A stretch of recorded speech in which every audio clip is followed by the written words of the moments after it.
Okay, as I said, with me in the studio now is Jim O'Rourke, and Jim is the chairperson of the Cavan IFA. Jim, thanks for coming into the studio this evening. Jim, Cavan farmers are having, indeed farmers nationwide are having a bad time at the moment. Yeah, look, I suppose what's foremost on every farmer's mind at the moment is weather and fodder. I suppose just before you start there now, weather and fodder, it's the cold spell has, the frost has stopped the grass from growing. Tell us how it got to this stage. Yeah, well, probably, I suppose we have to go back to last June. Okay. You know, as everybody knows, we had a deplorable summer of 2012.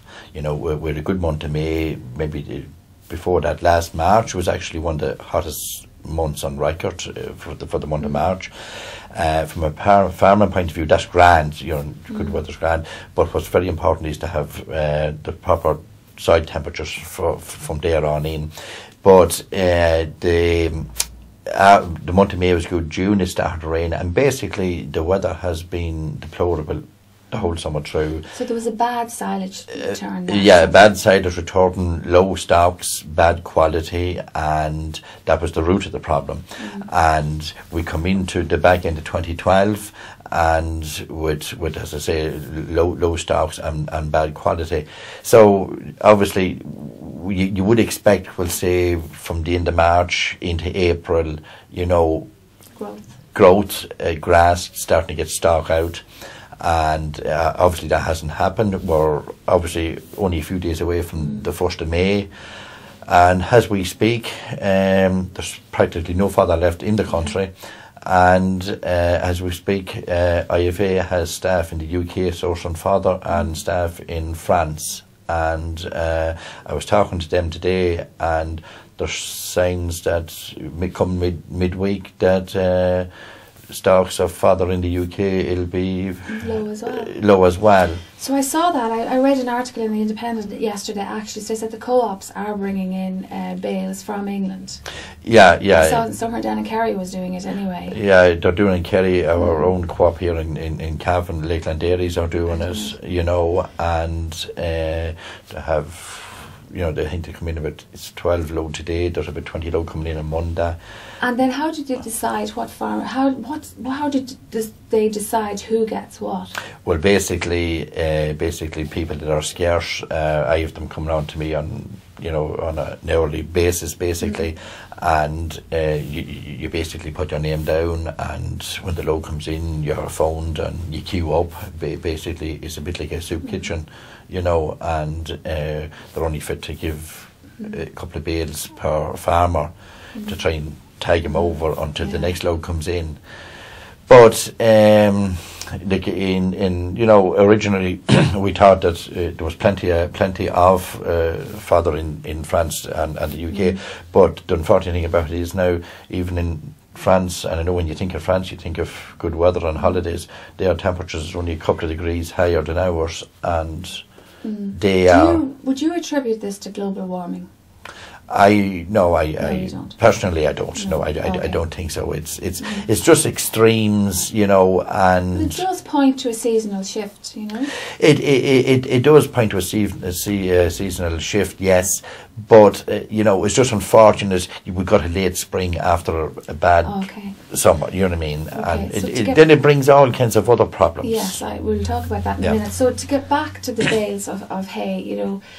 The bales of silage. I come from a farming background, and we had animals, and I would not lie. It is very hard to listen to animals that are not happy, that are not satisfied. Yeah. You know, the animals aren't being fed properly. They won't settle, and that's it. And it's hard to see that, and you won't get the produce from them either.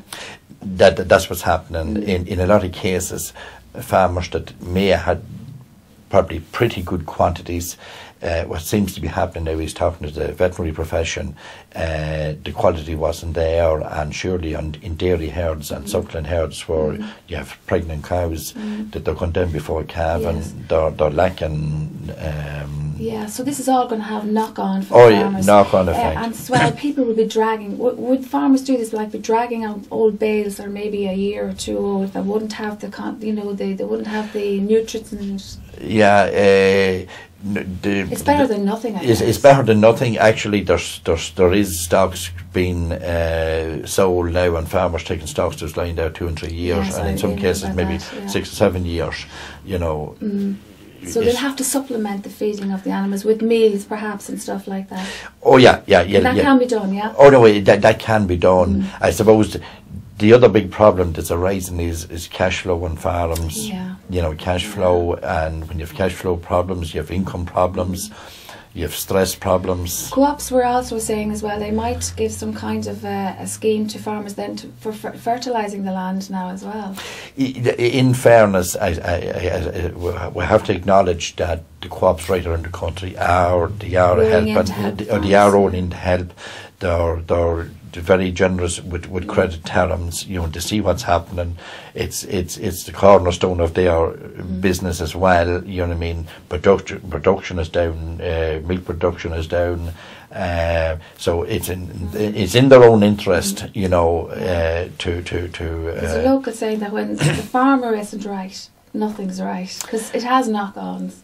Well, you see, I suppose, you know, and I don't want to sound biased, but agriculture is a very important industry for the country. Like, there's 350,000 people employed in agriculture, you know, and there's a ripple effect from agriculture, and it is an industry that has serious potential, you know, and that was flagged there. There's a government document, what they call the Harvest 2020, highlighting the potential that agriculture has. Okay, so how do you see now that the farmers are going to get out of this? What can happen to get the farmers out of this? In the short term, I suppose we keep looking to the next week and hoping the next week will be just good weather, really. Yeah, good weather. But in the meantime, that farmers is fit to source, and that be with the help of co-ops, you know, and they were fit to source feed abroad.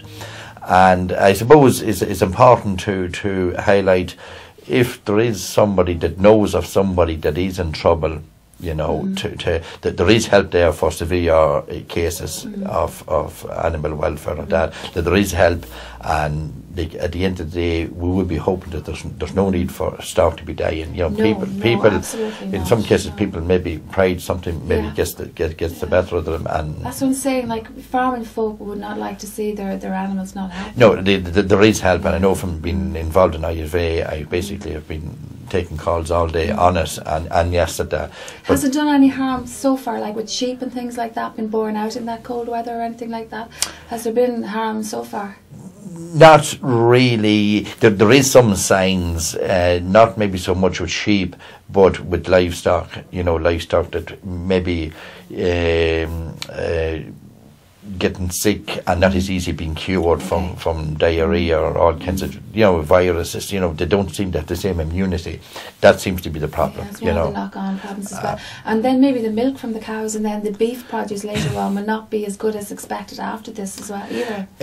Well, it won't affect quality really. It'll affect production. I would say surely on a dairy herd, it'll hit production. Like, we're probably 10-12% down on production, and that's a lot on a national basis.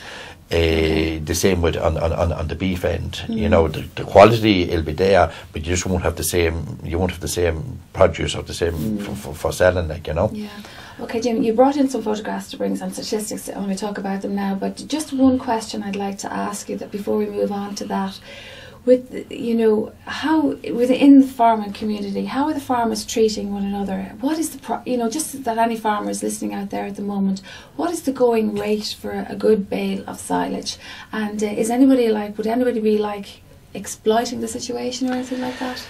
Unfortunately, there is some cases of exploitation, you know, in it. But I have to say, by and large, that there is goodwill. There is cases where farmers is loaning fodder to their neighbours, and maybe if we get a good summer, that they'll make it and give it back rather than exchanging money. You know, we have both, but I have to say there is more goodwill than you know, exploitation, like, you know. I think what's very important is if, as I said there just a moment ago, if somebody has a problem, to do get in contact with somebody, there is genuine help out there. Okay, advice and help. Yeah, advice. And no animals need die. And even to talk to somebody is extremely important, you know. All this is stress on farmers again. It is a stressful time anyway, but this is double stress on farms. Okay, so we've got some of your photographs here now, if you'd like to tell us about them. Coming up on the screen there now. Okay. Yeah, that's our President John Bryan. Which one is he now? Yeah, well, so I'll probably start on the right there. Okay. Pat Smith, that with the glasses. That's Pat Smith, our secretary. This is nationwide now. Yeah, national. Yeah, here's a national secretary. John Bryan is our president. National president of the IFA. Okay. That's EU commissioner. That's over in Ireland on meeting. The little fella. Yeah, meeting talks. Okay. And that's Michael Tracy. He's in our Brussels office in Brussels. We have an office in Brussels. Okay. Was Charlotte's? Yeah, that's just a photograph of a beef herd. That's dry stock. That's dry stock. Yeah. How are they coping now? What is the sale like? What is the sales like on that at the moment in dry stock? The sales on... It'll all slow up, won't it? With the sales on stock that are near finished, that are near ready for the factory, are still pretty good. Oh, that's good, all right. Yeah, it's stock that's that will be bought to be let out to grass on another farm. That's okay. So more pictures coming up there, and that was the farmers' demonstration there in Dublin. Dave? Yeah. Okay, Jim. Yeah, we just had a flash of it there. A second. Yeah, look, that was in regards to the whole talk about the EU, the whole cap reform, and. How do you feel the government has pulled through for the farmers on that? Are you disappointed?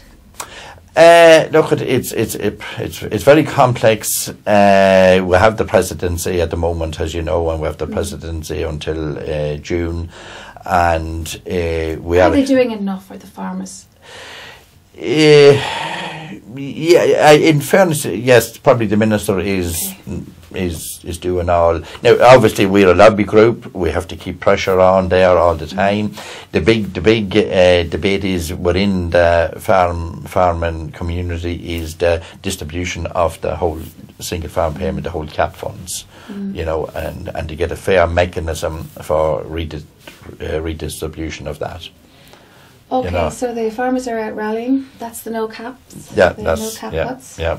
That's there was. So you do think they are helping the farmers? Well, look, it's constant pressure. It is as I say, something that is vitally important for Ireland that we get a cap deal that is favourable to Irish farmers. You know, and because we are dependent on the weather, and we're at the mercy of the elements, and that, you know, there has to be leeway in that. Yeah, well, basically, agriculture can't survive. You know, I think there's a misrepresentation sometimes that people think that this cap payment, they hear a 1.2 billion coming in, that it's a dole payment. It's a subsidy for producing food under the cost of production.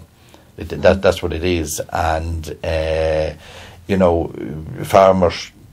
Basically, that's our income. You know, without that, we have nothing. Like, you know. So, Joe, anybody listening in now in Cavan, and they may be in trouble or anything like that, or really extremely worried. What is your advice to them? You know, is there somebody you can ring, or what? Tell them to hold on and see what's happening. Look, and beware, you know, to make them wary as well of people. Exploiting the fodder thing, you know, the bales, the exorbitant price maybe for a bale of silage. Yeah, look, I think the advice would be, and as I said there just a few moments ago, anybody that is in trouble or is short of fodder or feels that there's no light at the end of the tunnel, to make contact with a neighbour, make contact with the office in IFA in Ballybay, or myself, the county chairman here in Cavan, you know, and the most definitely is help. Contact the DVO, the District Veterinary Office here in Cavan Town, and there is help. And I would definitely call again on farmers, people in rural Ireland, to keep an eye out for each other. For each other, you know. Okay. And Okay, thanks very much, Jim, and thanks for your words of help there for anybody that's listening. Thank you. Thank you for coming in this evening. Okay, well, that's the end of this week's programme. Thank you for watching, and I'd like to thank my guests again, Diana Hogan-Murphy and Joe O'Rourke, for coming into the studio. Do have a good weekend and take care.